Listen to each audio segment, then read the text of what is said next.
ഇന്നൊരു തക്കാളി ചോറ് റെസിപ്പി ആയാലോ. അപ്പോൾ എങ്ങനെ ഉണ്ടാക്കണമെന്ന് നോക്കാം. ആദ്യം തന്നെ നമ്മളൊരു ചീനച്ചട്ടി അടുപ്പത്ത് വെച്ച് നന്നായിട്ട് ചൂടായിട്ട് വരുമ്പോഴത്തേനും അതിനകത്തേക്ക് കുറച്ച് സൺഫ്ലവർ ഓയിൽ ഒഴിക്കുക. പിന്നെ നമ്മൾ കടുക് പൊട്ടിക്കുക. അതിൻ്റെ പുറമെ ഒരു പിടി ഉഴുന്നും കൂടി ഇട്ട് കൊടുക്കുക. അത് രണ്ടും കൂടി ഒന്ന് പൊട്ടി വരുമ്പോഴത്തേനും നമ്മൾ അതിനകത്തേക്ക് ചതച്ച് വെച്ചിട്ടുള്ള ഇഞ്ചി വെളുത്തുള്ളിയും കൂടി അതിനകത്തിട്ടിട്ട് വീണ്ടും ഒന്ന് വഴറ്റി കൊടുക്കുക. വഴറ്റി കൊടുത്ത് കഴിയുമ്പോഴത്തേനും കുറച്ച് കഴിയുമ്പോഴത്തേനും തന്നെ നമ്മൾ ചെറുതായിട്ട് അരിഞ്ഞു വെച്ചിരിക്കുന്ന സവാളയും പച്ചമുളകും കൂടി അതിനകത്തിടുക. അത് കഴിഞ്ഞിട്ട് അത് വീണ്ടും വഴറ്റി അത്യാവശ്യം അതിൻ്റെ പച്ച ഇതൊക്കെ പോയിട്ടൊന്ന് വഴണ്ട് വരുമ്പോഴത്തേനും നമ്മൾ തക്കാളിയും കൂടി ഇട്ട് കൊടുക്കുകയാണ്. തക്കാളിയും ചെറുതായിട്ട് അരിഞ്ഞ തക്കാളിയാണ്. അത് കഴിഞ്ഞിട്ട് നമ്മൾ ഇതിനകത്ത് ആവശ്യത്തിന് ഉപ്പും കൂടി ഇട്ട് കൊടുക്കുകയാണ്. ഓൾറെഡി നമ്മൾ റൈസ് വേവിക്കാൻ വെച്ചിട്ടുണ്ട്. അത് സൺഫ്ലവർ ഓയിലും ഉപ്പും കൂടി ഇട്ടിട്ടാണ് വേവിച്ചിരിക്കുന്നത്. അപ്പോൾ അതനുസരിച്ചിട്ട് വേണം ഇവിടെ ഉപ്പിടാനായിട്ട്.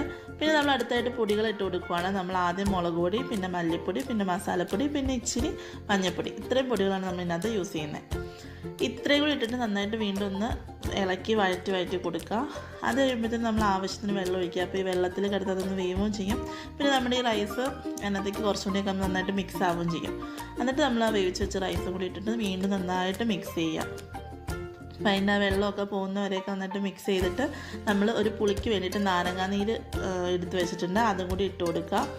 അത് നന്നായിട്ട് എല്ലായിടത്തും ചുറ്റിച്ചൊഴിച്ചിട്ട് നന്നായിട്ട് മിക്സ് ചെയ്യുക. അതിൻ്റെ ആ പുളിയൊക്കെ റൈസിൻ്റെ എല്ലായിടത്തേക്കും പിടിക്കാൻ വേണ്ടിയിട്ട്.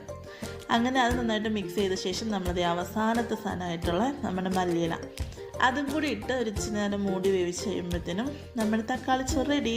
സോ ഇനിയിപ്പോൾ നമ്മൾ നേരെ കഴിച്ചാൽ മതി. അപ്പോൾ അടുത്ത വീഡിയോയിൽ കാണാം.